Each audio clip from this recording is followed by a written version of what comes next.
Hi, welcome to Yashwin Creations channel.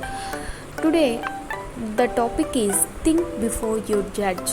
One example I want to share that a doctor entered the hospital in hurry after being called in for an urgent surgery.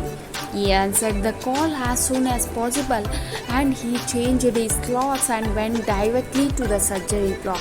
He found the boy's father pacing in the hall waiting for the doctor. On seeing him, the father held, "Why did you take all this time to come? Don't you know that my son's life is in danger? Do you have any sense of responsibility?" The doctor smiled and said, "I am sorry.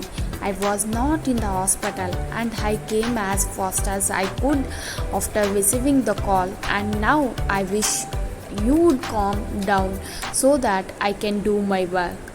Calm down. What if your son was in this room right now? Would you calm down? If your own son dies while waiting for the doctor, then what will you do? Said the father angrily.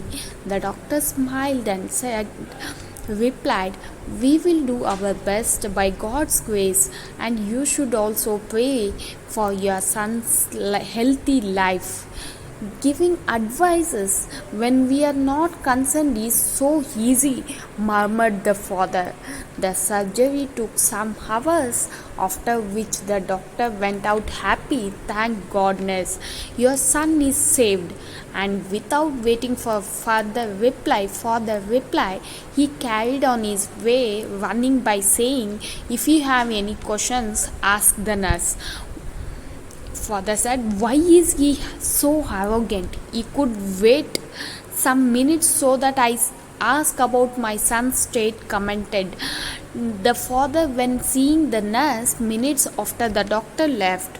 The nurse answered, tears coming down her face, "His son died yesterday in a road accident. He was at the burial when we called him for your son's surgery. And now that he saved your son's life, he left running to finish his son's burial." So, never judge anyone because you never know how their life is and what they are going through. Think before you judge.